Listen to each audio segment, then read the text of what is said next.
الله وبركاته. الحمد لله رب العالمين. الصلاة والسلام على سيد المرسلين وعلى آله الطيبين وأصحابه الطاهرين فمن تبعهم بإحسان إلى يوم الدين. أما بعد، فقد قال الله تعالى في كلامه المجيد: أعوذ بالله من الشيطان الرجيم بفضل بسم الله الرحمن الرحيم. إذا قرئ القرآن فاستمعوا له وأنصتوا لعلكم ترحمون. صدق الله العظيم. பெரியோர்களே, சகோதரர்களே, நாம் எல்லாம் இன்றைய காலத்திலே குர்ஆனை ஓதுவது, அதை சிந்திப்பதிலே, அதை பற்றி அதனுடைய விளக்கங்களை பற்றி பேசுவதிலே, அதை நினைப்பதிலே நாம் கவனங்களை, சிந்தனைகளை செலுத்த வேண்டும். காரணம், இன்றைய காலத்திலே நாம் அதை விட்டு தூரமாக சென்று கொண்டே இருக்கிறோம். குர்ஆனுடைய விளக்கங்கள், குர்ஆனுடைய திலாவத்துகள், ஓதுவது, அதை விட்டும் நாம் தூரமாக சென்று கொண்டே இருக்கிறோம்.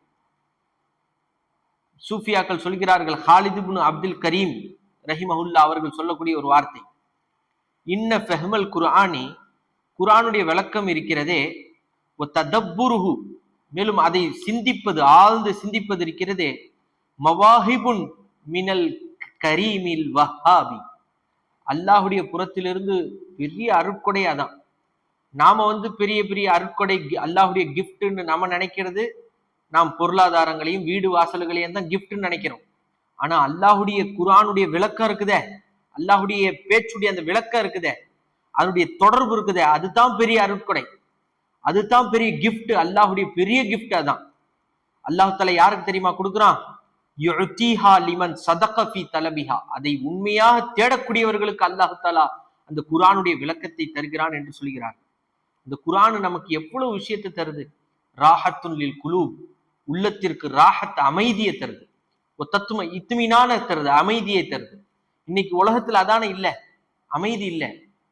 எங்கு பார்த்தாலும் கஷ்டங்கள், எங்க பார்த்தாலும் துயரங்கள், ஒரு அமைதியின்மையான வாழ்வு.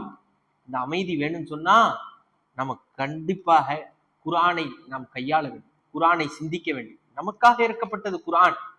யாருக்கு இறக்கப்பட்டது? நாம் தான் சிந்திக்க வேண்டும்.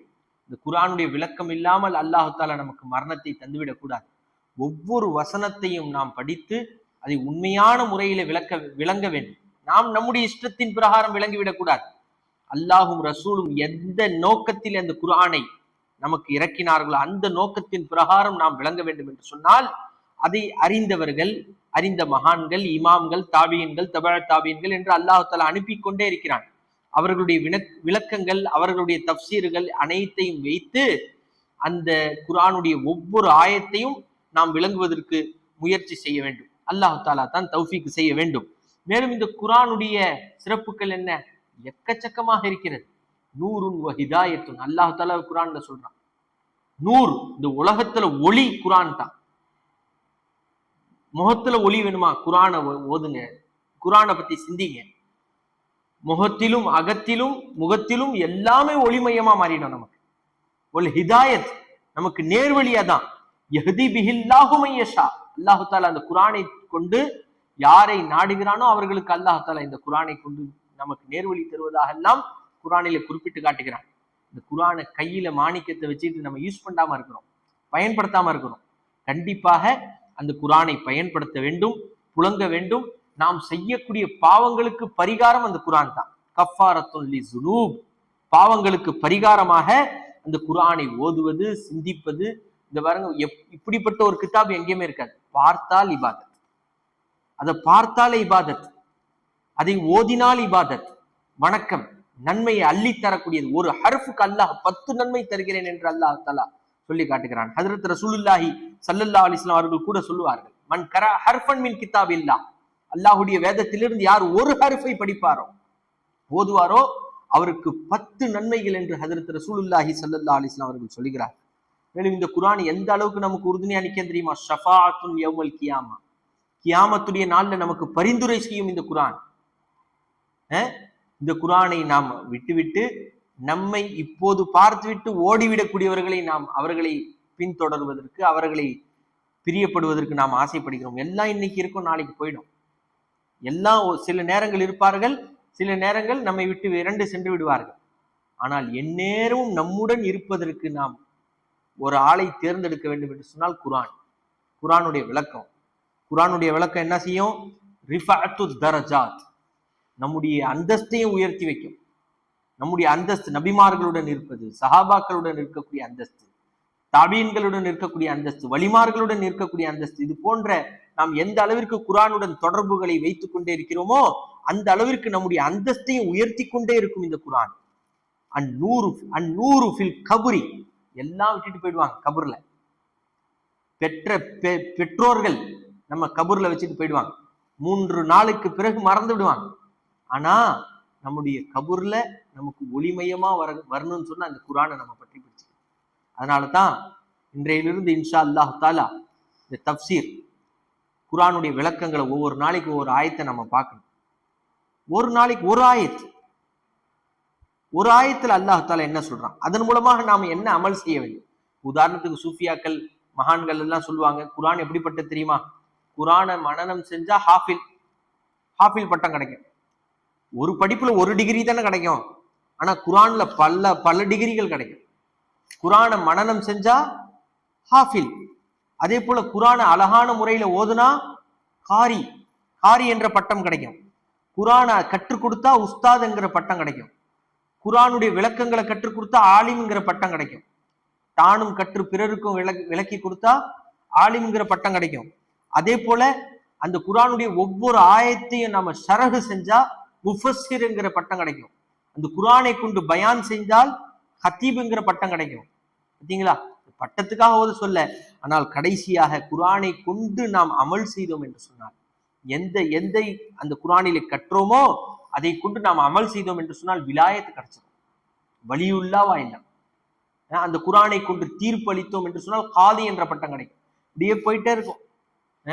எனவே நாம் அந்த குர்ஆனை கொண்டு ஒரு நாளைக்கு ஒரு ஆயத்தை நாம் ஓதி அதை சிந்திக்க வேண்டும். அல்லாஹ் என்ன சொல்றான், யார் யாரும் என்ன சொல்றாங்கிறத பாக்குறோம், யூடியூப்ல பாக்குறோம், போன்ல பாக்குறோம், இவங்க என்ன சொன்னாங்க, அவங்க என்ன சொன்னாங்க, பக்கத்து வீட்டுல என்ன சொன்னாங்க யோசிக்கிறோம். ஆனா குர்ஆன்ல அல்லாஹ் என்ன சொல்றான், நமக்கு தானே இறக்கணும் அந்த குர்ஆனை, அந்த ரப்பு நமக்காக என்ன சொல்றான். அதற்கு அலி ரலியல்லாஹு தஆலா அன்ஹு அல்லாஹ் தான் தன்னிடம் பேச ஆசைப்பட்டார்கள் என்று சொன்னார். அலி ரலியல்லாஹு தஆலா என்ன செய்வாங்க தெரியுமா? குர்ஆனை திறந்துருவாங்க. குர்ஆனை திறந்து ஓத ஆரம்பிச்சிருவாங்களா, சிந்திக்க ஆரம்பிச்சிருவாங்க. அல்லாஹ் ஏன்ட்ட பேசுறான். தான் அல்லாஹ்விடம் பேச வேண்டும் என்று சொன்னால் என்ன செய்வார்களாம்? துஆ கேட்பாங்க, தொழுக ஆரம்பிச்சிருவாங்களாம். அல்லாஹ்ட்ட பேசுறது, நாம அல்லாஹ்ட்ட பேசணும்னு சொன்னா. எனவே அல்லாஹ் நம்மள்ட்ட பேச ஆசைப்பட்டுக்கிட்டே இருக்கிறான். குர்ஆனை திறந்து பாரு. இந்த இன்றைய காலத்துல குர்ஆன் எந்த அளவுக்கு போயிடுச்சுன்னு சொன்னா, ஒரு ஊர்ல ஒரு ஆலிம் இருந்தாராம். அந்த ஆலிமை வருஷம் தன்னுடைய பெற்றோர்களுடைய வருஷ பாத்தியாக்காக அந்த வீட்டுல கூப்பிடுவாங்க ஓதுறதுக்காக. ரொம்ப பழகிய ஆலிம், ரொம்ப டெய்லி தினமும் பழகி பேசக்கூடிய ஆலிம். அதே போல வழக்கம் போல வீட்டுல இருக்கக்கூடிய தன்னுடைய தந்தையுடைய வருஷ பாத்தியாவுக்கு ஓதுறதுக்காக அந்த ஆலிமை கூப்பிட்டுருக்காங்க. ஒரே ஒரு ஆலிம் வந்திருக்கார். வந்து வீட்டுல ஓதும் பொழுது வீட்டுல ஓதிட்டு சாப்பிட்டுட்டு போயிட்டார். அந்த டேபிள் மேல ஒரு காசு இருந்திருக்கு, காணா போயிடுச்சு. அந்த ஆலிம் தான் வந்துட்டு போனார், ஒரே ஒரு நபர் தான் வந்துட்டு போனார், வேற யாரும் வரல. உடனே வீட்டு நபர்களுக்கு யார் மேல சந்தேகம் வரும்? வளமையாக அந்த ஆலிம் மேலேயே சந்தேகம் வந்துடுச்சு. பேச்சை குறைச்சிக்கிட்டாங்க. இந்த ஆலிமை விட்டுட்டார். சரி, என்னத்தான் பண்றாங்கன்னு பார்ப்போம், நம்மளும் பேச்சை குறைச்சிப்போம். அதே போல அந்த வருஷம் அடுத்த வருஷத்துடைய வருஷ பாத்தியா வந்துச்சு. வளமையாக கூப்பிட்டாங்க. போனாங்க இந்த அஜர்த்து. போன உடனே யாருமே பேசல. ஏமா எல்லாம் அமைதியா இருக்கீங்க, பழைய மாதிரி பேச மாட்டீங்களே, வாய் விட்டு பேச மாட்டீங்களே, என்ன காரணம் அப்படின்னு கேட்டிருக்காரு. அம்மா, போன தடவை வந்தீங்க, நீங்க வந்தப்போ டேபிள் மேல காசு வச்சிருந்தோம், இந்த காசை காணும். 1 வருஷம் ஆச்சு, நீங்களும் கொடுக்கல, நீங்க ஒரு ஆள் தான் வந்தீங்க, உங்களுக்கு பிறகு யாரும் வரல, உங்களுக்கு முன்னாடியும் யாரும் வரல. அந்த காசை வச்சு 1 வருஷம் ஆச்சு, நீங்க கொடுக்கவே இல்லை. அந்த அளவுக்கு நீங்க காசை எடுத்துட்டு போயிட்டீங்க, அதனாலதான் உங்கள்கிட்ட பேச்சை குறைச்சிட்டோன்னே ஆலிம் சார் சொன்னாங்களாம், நீங்க வீட்டுல எல்லா இடத்துலயும் தேடினீங்க, என் மேலேயும் சந்தேகம் கொள்ளிட்டீங்க. இந்த குர்ஆனை திறந்து பாத்தீங்களா? இந்த குர்ஆனுக்கு இடுக்குல தான் நான் வச்சுட்டு போனேன். குர்ஆனை திறந்து குர்ஆனுக்கு இடுக்குல இந்த காசை என்ன செஞ்சேன், வச்சுட்டு போனேன். 1 வருஷமாயி நீங்க என் மேல சந்தேகம் கொண்டதை நான் தப்பா நினைக்கல, என் மேல நீங்க சந்தேகம் கொண்டதை நான் கவலைப்படல. ஆனா நீங்க இந்த குர்ஆனை 1 வருஷமா நீங்க வீட்டுல ஒரு நபரும் திறந்து பார்க்கல, அதுதான் எனக்கு கவலையா இருக்கு. ஆனா இது உண்மையா, இது ஒரு கதையா இருந்தாலும் சரி, இது ஒரு ஊர்ல நடந்துருந்துச்சா, கதையா, இதெல்லாம் நம்ம சிந்திக்க வேணாம். இது உண்மையா நடக்கத்தானே செய்யுது. ஒரு வருஷமாயும் ஒட்டடை அடைஞ்சி, அழுக்கு அடைஞ்சி, மண் அடைஞ்சி தானே கிடக்குது நம்ம வீட்டுல உள்ள குரானுகள், தப்சீர்கள். ஆனா நமக்காக அல்லாஹால தினமும் பேச தயாரா இருக்கிறான். குரான் அன்றைக்கு என்ன பிரச்சனையோ அதை சொல்லுது, தீர்வை சொல்லுது. என்னென்ன பிரச்சனையோ லிக்குல்லி தாயின் தவா, ஒவ்வொரு நோய்க்கும் அந்த குரான்ல மருந்து இருக்குது. ஒவ்வொரு கேள்விக்கும் அந்த குரான்ல நிவாரணம் இருக்கிறது, பார்க்கிறோம். எனவே பெரியவர்களே, சகோதரர்களே, அதனால அல்லாஹுடைய அருளின் பிரகாரம் நாம் ஒவ்வொரு நாளைக்கு ஒவ்வொரு ஆயத்தை, இந்த குரானை நாம் சிந்திக்க வேண்டும். அல்லாஹ் தாலா தௌஃபீக் செய்வானாக. இந்த தப்சீருடைய நோக்கம் என்ன? தப்சீருடைய இல்மு தப்சீருடைய நோக்கம் என்ன? பொதுவாக அல் இஸ்திகாமத்து அல சிராத்தில் கவீம், உறுதியான அந்த பாதையின் மீது நாம் தரிப்பட்டு இருப்பது. இந்த ஹக்கான பாதை, சத்தியமான பாதை இருக்குல்ல, அதுல தரிப்பட்டு இருப்பது. இரண்டு உலகத்திலே நாம் வெற்றி பெறுதல். இதுதான் இந்த குரானுடைய தப்சீர். இந்த குரானை விளங்குவது, குரானை விளக்குவது, இதை கொண்டு நோக்கம். வேற எந்த நோக்கமும் நாம் வைத்திருக்க கூடாது. குரானை நாம் அணுகி இரண்டு உலகத்திலும் நாம் வெற்றி பெறுவதற்கு வல்லல்லாஹ் தௌஃபீக் செய்வானாக. தினமும் அந்த குரானை சிந்திப்பதற்கு, அந்த குரானை பேசுவதற்கு, அந்த குரானுடைய வாழ்வை வாழ்வதற்கு வல்லல்லாஹ் நம் அனைவருக்கும் தௌஃபீக் செய்வானாக. ஆமீன் யா ரப்பல் ஆலமீன். பிஜாஹி சையதில் முர்சலீன் ஸல்லல்லாஹு அலைஹி வஸல்லம். அஸ்ஸலாமு அலைக்கும் வரஹ்மத்துல்லாஹி வபரகாத்துஹு.